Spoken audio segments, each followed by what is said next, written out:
आखिर क्या रहा होगा भानगढ़ का सच। भानगढ़ के नाम सुनते ही दिल में दहशत की घंटियां क्यों बजने लगती हैं। क्यों भानगढ़ को भूतों का गढ़ कहा जाता है। भानगढ़ किले पर जब रानी रत्नावली का राज था, तब हंसता खेलता राजमहल एक रात में शमशान कैसे बन गया। आज की इस वीडियो में इन सारे तथ्यों पर रहस्य से पर्दा उठाएंगे। भानगढ़ भूतिया किले के बारे में 3 कहानियां प्रचलित हैं। इन तीनों कहानियों से हम यह पता लगाएंगे कि आखिर सच क्या है। दरअसल भानगढ़ राजस्थान अलवर जिले में स्थित बड़ी तादाद में लोग यहाँ घूमने के लिए आते हैं, लेकिन रात होते ही सभी अपने अपने घर चले जाते हैं। आसपास के लोग बताते हैं कि रात में इस किले से पायल की आवाज़ें और घुंघरू की गूंज सुनाई देती है।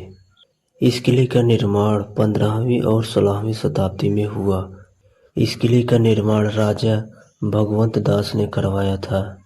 भानगढ़ का राजा मान सिंह के भाई माधो सिंह की राजधानी रहा।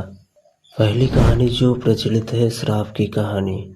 ऐसा कहा जाता है कि भानगढ़ की राजकुमारी रत्नावती बहुत सुंदर थी और इसी सुंदरता पर एक तांत्रिक फिदा हो गया था। जिस दुकान में राजकुमारी के इत्र जाता था, वह दुकान में गया और उस बोतल में जादू कर दिया। राजकुमारी के लिए भेजे जाने वाली वो बोतल मिली तो सही, लेकिन एक पत्थर पर गिरकर टूट गई थी। जादूगर ने ऐसा जादू किया था कि इत्र लगाने वाला उसे प्यार करने लगे।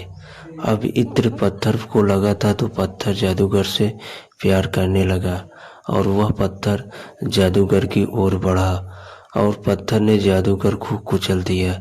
लेकिन मरने से पहले उसने भानगढ़ को बर्बादी का श्राप दे दिया। कुछ वक्त के बाद एक युद्ध में भानगढ़ तबाह हो गया।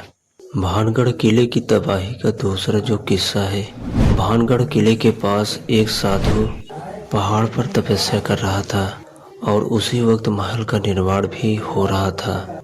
उस साधु ने चेतावनी दिया था कि महल की ऊंचाई कम से कम रखी जाए ताकि परछाई उनके पास तक न पहुंच पाए।